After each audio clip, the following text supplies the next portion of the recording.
Dear students, welcome to you online classes here International School. I hope that everyone is fine at your places. Now let us start class 10th Geography. Lesson का नाम है खनिज तथा ऊर्जा संसाधन। कल हमने खनिजों के विभिन्न पहलुओं पर वर्णन किया था, जैसे कि धात्विक खनिज, अधात्विक खनिज और हमारा टॉपिक चल रहा था ऊर्जा खनिज, जिसमें मैंने कल कंप्लीटली आपको कोयले के बारे में बताया था। जिस तरह से भारतीय अर्थव्यवस्था में सोने की धातु का मूल्य है, भारत की अर्थव्यवस्था में जिस तरह से आज सोने का मूल्य दिन पर दिन बढ़ता जा रहा है और उसी से हमारे देश की अर्थव्यवस्था गिरती और बढ़ती है, उसी तरह से ऊर्जा संसाधनों में कोयले का महत्व है। इसे काला सोना के नाम से भी जाना जाता है। आप ध्यान दीजिएगा, काला सोना किसे कहा जाता है। अगर ये क्वेश्चन आ जाता है तो आपको वहां पर कोयला अटेम्प्ट करना है, ठीक है। कल मैंने कोयले की विभिन्न टाइप्स के बारे में आपको बताया था, कैसे कोयला बनता है और कितनी पुरानी इसकी किस्में हैं, कितने साल पुरानी ब्रश टाइपों में ही मिलता है। आज का हमारा टॉपिक है उससे आगे पेट्रोलियम। तो आइए हम आगे बढ़ते हुए पेट्रोलियम पर वर्णन करते हैं। देखिए, पेट्रोलियम की उत्पत्ति, सबसे पहले मैं बताऊं आपको कि पेट्रोलियम की उत्पत्ति टर्शियरी युग की, ये एक टर्शियरी युग में कोयला भी हुआ। एक युग का नाम है जिसकी सेल संरचनाओं के ब्रंश ट्रैप में हमें पेट्रोलियम की उत्पत्ति होती है, ठीक है। ये तेल धारक है, सरंध्र चूना पत्थर या बलवा पत्थर में से भी ये तेल धारक है। जो तेल प्रवाहित होता है उसको ये धार लेता है, सोख लेता है। सरंध्र तथा असरंध्र चट्टानों के बीच ब्रंश ट्रैप में ये पेट्रोलियम हमें मिलता है, महासागरीय तलहटी के नीचे, ठीक है। तल के नीचे भी और तलहटी के ऊपर भी। इसके उत्पादक क्षेत्र है मुंबई हाई, जो मुंबई से 115 किलोमीटर दूर है, 115 किलोमीटर दूर है बसीन क्षेत्र। मुंबई हाई भारत का यहाँ से 63% जो भाग है इसका पेट्रोलियम का, यहाँ से उत्पादित होता है। उसके पश्चात गुजरात में है अंकलेश्वर स्थान, जहाँ से देखिए आपका ये है अंकलेश्वर, ये गुजरात में है। यहाँ से 18% आपका ये यहाँ आपका कोयला यहाँ से पेट्रोलियम यहाँ से उत्पादन होता है। आपको ध्यान रखना, और ये क्षेत्र मैप में आपको भरने भी हैं। एक ब्लैंक मैप ले लेना और साथ साथ इसको भरते जाना, दिमाग में बिठा लेना, क्योंकि ये आपके एग्जाम में पूछे जा सकते हैं और आएंगे मैप में। एक आधी जरूर चीज आएगी खनिज से संबंधित। तो अंकलेश्वर यहाँ गुजरात में है, 18% जो हमारे पेट्रोलियम का उत्पादन है वो यहाँ से होता है। मुंबई हाई यहाँ महाराष्ट्र, मुंबई से 115 किलोमीटर दूर यहाँ पर मुंबई हाई जो क्षेत्र बोला जाता है, वहाँ 63% जो पेट्रोलियम है उसका उत्पादन होता है। उसके पश्चात सबसे जो पुराने तेल क्षेत्र हैं हमारे, वो असम में है, नहर, कटिया और डिगबोई। सबसे पहले ये बाद में हुए, सबसे पहले यहाँ से उत्पादन शुरू हुआ था, ठीक है। ये असम में, यहाँ पर आपको ये दिखाने, अगर आपसे पूछ ले कि पेट्रोलियम कहाँ कहाँ पाया जाता है भारत के मैप पर दिखाइए, तो आपको ये चीजें पता होनी चाहिए। 3 क्षेत्रों से, कौन कौन से 3? मुंबई हाई, गुजरात और असम।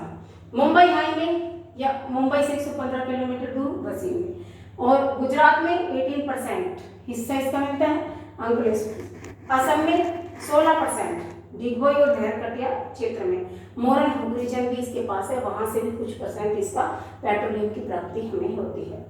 अब इसका महत्व क्या है, पेट्रोलियम का उपयोग क्या है आज के युग में? देखिए आप, दिन प्रतिदिन हमारी जो अर्थव्यवस्था है या हमारा जो हिसाब है, जिसमें हम ये कहते हैं कि कहीं भी हमें इनकम सोर्सेस बढ़ाने हो या हमारा आय व्यय के स्तर को समान रखना है, तो गवर्नमेंट सबसे ज्यादा बढ़ोतरी हमारे पेट्रोलियम के बिलों में करती है, पेट्रोलियम को बढ़ा देते हैं। देखिए अभी देखिए लॉकडाउन में भी पेट्रोलियम की कीमतें कितनी बढ़ रही, क्योंकि जो बैलेंस बिगड़ता है वो हम यहाँ से प्राप्त कर सकते हैं। और पेट्रोलियम के उपयोग देखिए कहाँ कहाँ पे होते हैं, ऊर्जा का एक प्रमुख स्रोत है।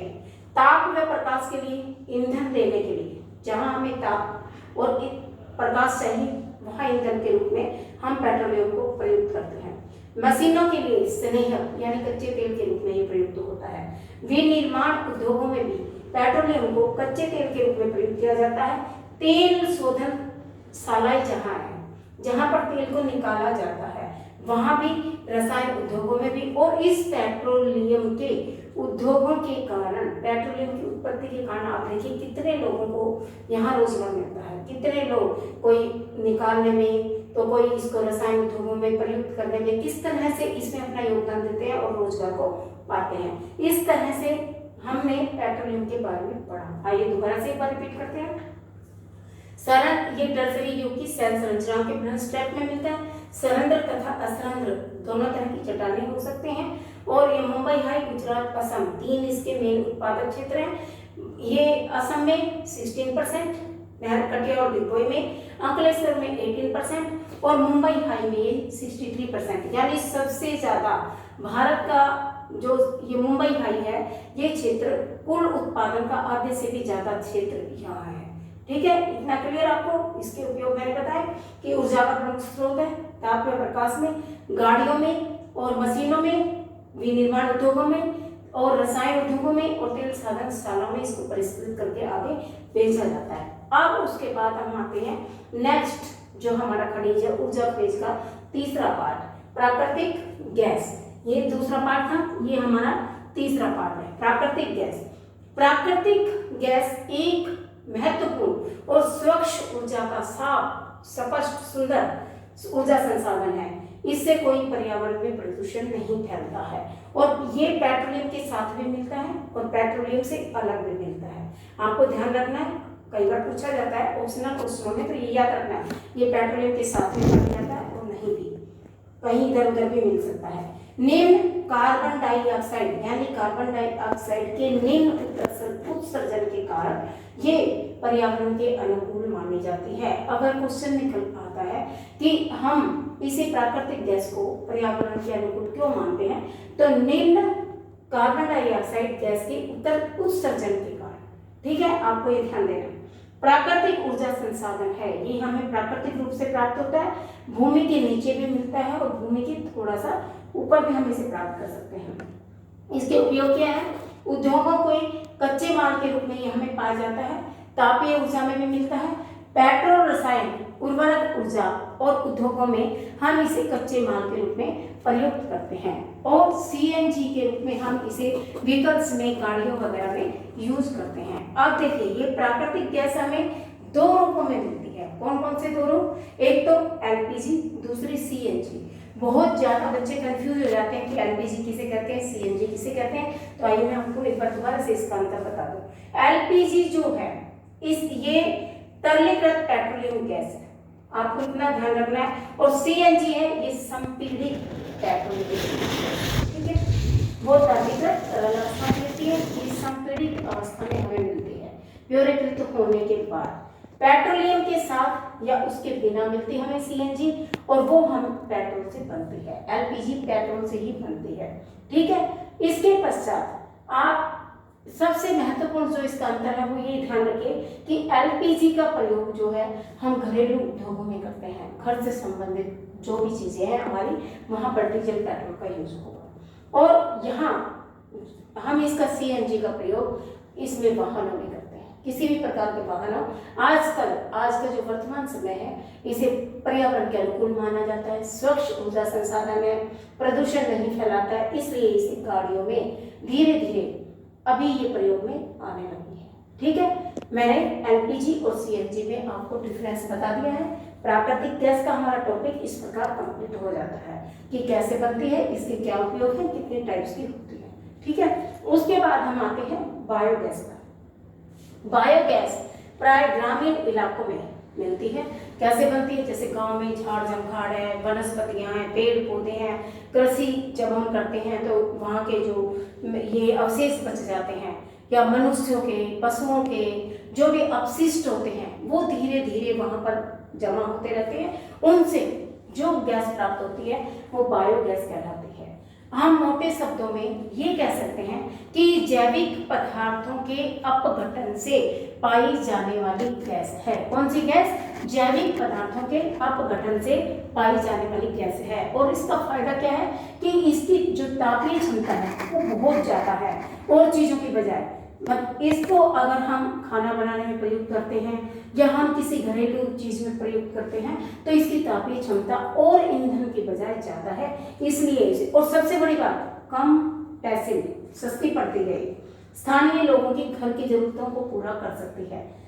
स्थानीय लोगों की जरूरतों के साथ ये हमें कम पैसों में प्राप्त हो सकती है। इसके प्लांट गांव में लगाए जा सकते हैं और इससे सबसे बड़ी बात यह है कि प्रदूषण नहीं फैलता।